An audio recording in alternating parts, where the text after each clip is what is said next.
one fee could cost you $5,000 if you are not careful. Well, welcome to the beautiful state of North Carolina, where we film and we love showing all the houses to it. But the trees are green. Snow is over for the year, and real estate contracts, which is what you're here for, are unique compared to where you live. So we're glad you're here. We help people relocate all the time from wherever you are to our neck of the woods, from all over the world. Actually, the world just one time, but mostly the United States every single day. And why do people come here? Exactly. Therefore, you were saying that we have always a snow? No, one day. One every couple of years. Okay, most of people that move here, they come here for a couple of reasons. First of all, 4 season with not cold that we were talking about. This year, we had one time in snow, but usually and then a couple days later it was in the 40s, and then now it's going to be in the 50s. Exactly. So like it's gone. Exactly. The second thing is people, they come here for lower cost of living, and part of it is housing market, because most of the cost of living comes with the place that you wanted to live with your loved one. And that's what we wanted to talk about. And friendly communities, that you come into the culture or place that people are very friendly. They make a connection with you even the first time that they meet you. Well, and plus you also want to come here because you can go to the mountains in one day or the beach in the same day. And all in 3 hours, you can be everywhere you want, which is lovely. And people talk about that for why they moved to California, but that's also why people move to North Carolina. Exactly. Now, before you pack your moving truck, we need to have a really honest conversation about how we buy houses here and how our contracts are different, especially if you're from New York. New York has a whole other beast in and of itself. But California, Florida, Michigan, every place else, everywhere. I've never seen any other state have anything like ours. And our contract's going to be a different language to you. And that most things that people don't understand and freak out about is that due diligence fee. Exactly. Therefore, if you're looking at all the 50 states in America, 49 states pretty much, they have a money in their contract called earnest money. And the second thing that is very different from us for the other 49 states is that due diligence money. And what is that? And let's go back to that before you finish with the earnest money. What does that mean? You put money down on a house, you then go through inspections, and then that inspections you find 20 things wrong with the house. I'm just making up a number. You can walk away from the deal and get your money back. But in North Carolina, it is different. And if you don't understand that, you could be losing the $5,000 example or whatever amount of money we've put down as that due diligence fee. So let's break down exactly what it is and why it exists in our state and what we need to understand, because it is part of this contract. Exactly. Therefore, the due diligence fee basically is a check that you write directly to the seller at the moment that you put your offer being actually accepted, not before the offer accepted.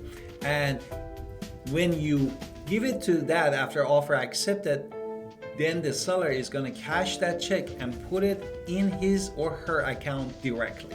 And it means that if you go through the inspections and 20 things happen during the inspection, you are not necessarily going to get that money. You are probably not getting that money back. There are a couple exceptions, but generally speaking, we're not getting that money back. So if you wake up the next morning and realize you don't want that house, you don't like the colors, the seller's keeping the money. And if now, I will say on the other side, if it is because of inspections and then you find out that the HVAC is 20 years old and it's broken, or that the roof is leaking, you can just choose to walk away, of course, and the seller's keeping the money, or we can negotiate, which is what we often do. I always say 90% of people are normal and 10% and we're going to work with us, and 10% of people are going to be extreme about things. So you want to make sure you're keeping this in mind, because this is a seller-friendly state, not a buyer-friendly state. So basically the due diligence fee is that you're paying the seller for the option of taking the home off the market. It's technically the right to inspect the property for a set period of time. And during this period, the house is effectively yours to do your inspections. Exactly. Therefore, the seller actually cannot sell it anywhere else when you pay that due diligence. Therefore, in a way, also they are locked up too.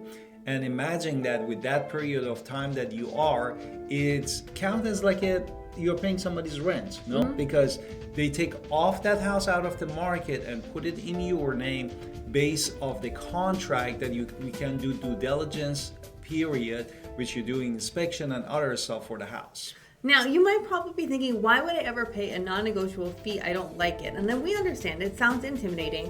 It sounds very unusual because it's not what you're from. But on the very positive side, it means that this money is still part of the contract. You're going to, if you actually buy the home, going to be part of the closing costs, and it's going to be helping you as a buyer. And once if you sell, understand this is seller-friendly state. So it's a buyer beware state.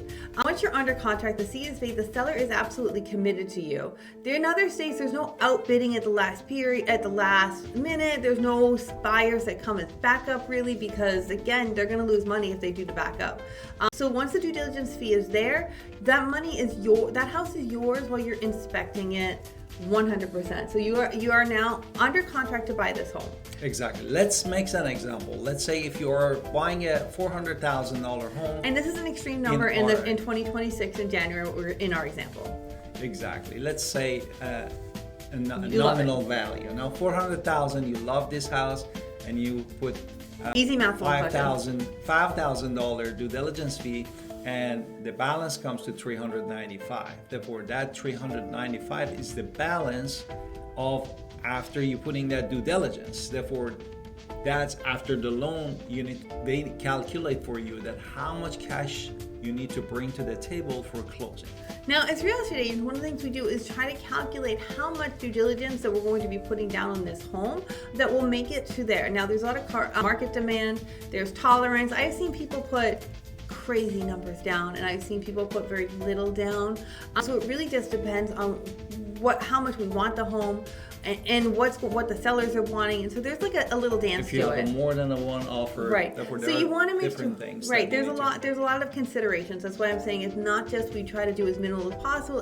There's a lot of factors there, but we want to make sure that you are 100% about this property when we are writing this offer, because you don't want to lose that kind of money. We want to make sure that you're protecting your money and your investment and making sure you are not gambling with your savings, because you don't want that. Exactly. Now, the second thing we want to talk about is? Second thing is about the property tax. Exactly. Therefore, after this big surprise of the due diligence that we shared with you, we wanted to talk about especially out of state relocators, home buyers that come to our area about the property taxes. Compared to many other states, North Carolina is actually has reasonable property taxes. However, how they write the bill and how it is calculated is a little surprising to some home buyers here. So we want to talk about that. In North Carolina, our property taxes are paid in arrears, which is just a way we always say you pay for the year after you've already lived in it. So my property taxes right now have paid for the previous year that I've already lived in, which means that the bill isn't even generated till July or August, usually July, I think, in our area, but it just depends. So it goes and the bill will go from January to December of the year before, but we don't get the bill until July. So this means if you're buying a house in May, how does that explain?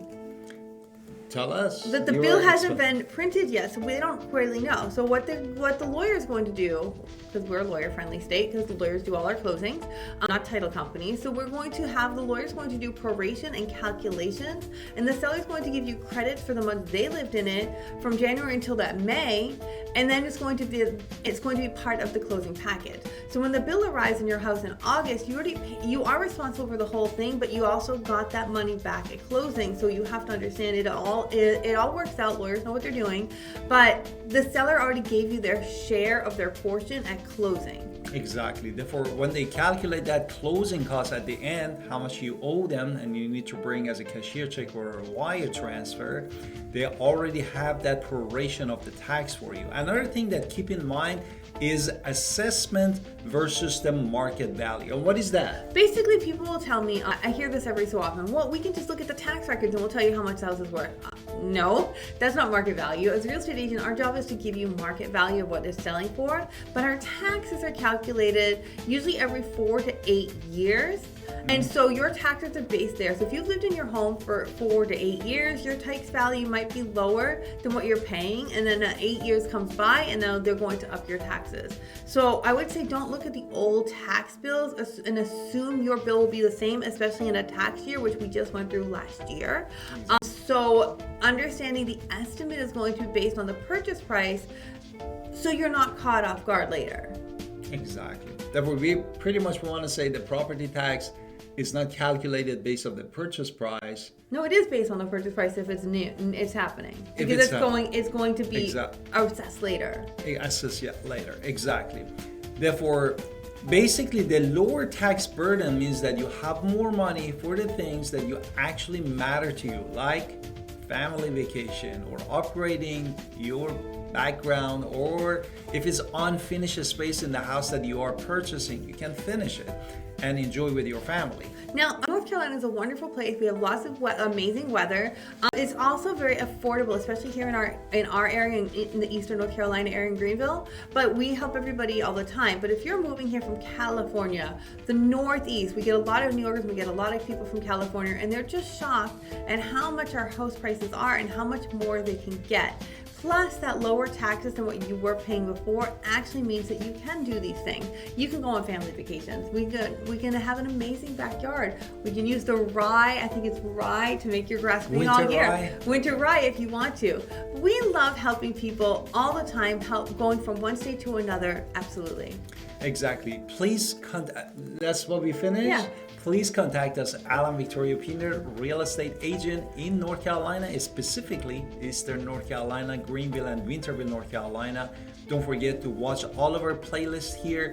We wanted to help you, and don't forget to subscribe in our channel and write us a comment, and talk to you soon.